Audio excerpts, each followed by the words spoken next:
현재 수행평가란 말들이 과거에 비해서 많이 등장하고 있습니다. 수행평가가 처음은 아닌데요. 여러분 알다시피 1999년도에 수행평가가 학교에 도입됐었죠. 제가 발령받던 해가 수행평가가 도입되던 해라서요. 수행평가가 뭔가 교대에서는 제가 배우지 못했던 거였거든요. 그래서 수행평가 왔더니 현장에서는 종이의 크기 차이였습니다. 중간고사, 기말고사를 보면 그때 당시에 8절지 갱지의 시험을 봤었고요. 수행평가 하게 되면 그냥 16절지의 시험을 봤었던 겁니다. 이 변화가 한 10여 년이 지났는데도 큰 차이가 없었습니다. 근데 최근 2007, 2009 개정교육과정 그리고 평가에 대한 변화가 오면서 아이들의 성장을 돕는 평가의 핵심은 애들이 제대로 할 수 있나 아는 기능에 대해서부터 알아보는 수행평가 내실화가 중요하다는 이야기를 하였습니다. 과거에 우리가 가장 그 수행평가의 부작용을 얘기할 때 알콜램프 이야기를 많이 하는데요. 알콜램프 시험을 보면 실제로 켜고 끄는 게 중요한 게 아니라 실제 한번 켜보고 평가를 위해서 일단 꺼서 다시 한번 열었다 닫았나. 이걸 하지 않으면 평가 점수를 안 줬던 게 있었습니다. 그게 과연 우리의 평가하고 맞았을까? 최근에 제가 우리 반 아이들과 수행평가 이야기하면서 가장 많이 쓰는 소재로 반려구 이야기를 많이 합니다. 수행평가를 반려구를 하려면 정말 반려구를 잘하는 아이는 어떤 아이일까요? 저희가 수업에서 반려구 처음에 하기 위해서 공격하는 거, 차는 거, 공을 차는 거, 공을 주고받는 거, 실제 게임의 룰을 통해서 게임하고 나서 자, 수행평가 하자면 어떻게 하나요? 1번, 인위적으로 1번 나와서 뻥 한번 차봐라.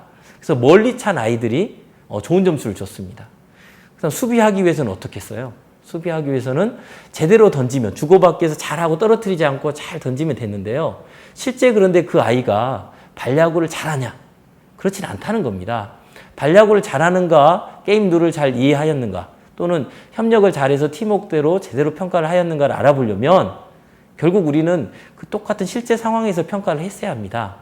반려구를 실제 아이들에게 시켜놓고 선생님이 정한 평가 기준표에 따라서 공격은 잘하고 있나, 멀리 차는 게 중요한 게 아니라 제대로 안타를 칠 수 있는 점수를 낼 수 있게끔 했나, 또는 수비를 할 때 수비를 보고 어느 위치에서 수비를 했고 공이 어느 위치를 어떻게 판단해서 하는 게 중요한 거지 제대로 정확하게 멀리 던지는 거는 중요하지 않다는 겁니다.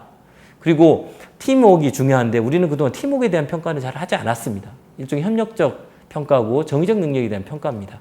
이런 요소들이 제대로 하나가 돼서 평가를 했을 때 이 아이가 반려구를 잘하고 있구나라고 우리가 이야기를 할 수 있는 것입니다. 즉 수행평가는 기존의 종이에다 대고 하는 기존의 지필평가 연장이 아니라 알고 있는 걸 제대로 기능으로 표현할 수 있는가가 수행평가의 핵심이라고 볼 수 있습니다. 그러기 위해서 수행평가를 했을 때 선생님이 제대로 된 측정을 할 수 있나 고민해 봐야 됩니다. 수행평가는 교사가 직접 관찰을 통한 고도의 전문적인 판단을 하는 평가입니다. 그런데 그동안 우리가 가지고 있는 평가는 그냥 선생님이 가지고 있던 전체적인 능력을 가지고 총합적으로 보는 평가를 중심으로 운영하였습니다. 그런데 그렇게 보다 보면 제대로 보지 못하는 분야가 생기게 됩니다. 그래서 그 분야를 제대로 하기 위해서는 평가 기준표를 제대로 수립해서 선생님이 보고자 하는 평가의 관점이 무엇인가를 구분하는 분석적 평가 기준표가 마련돼야 되는 거죠. 그래야 그 아이에 대해서 제대로 평가할 수 있고 기능을 제대로 평가할 수 있다고 생각합니다.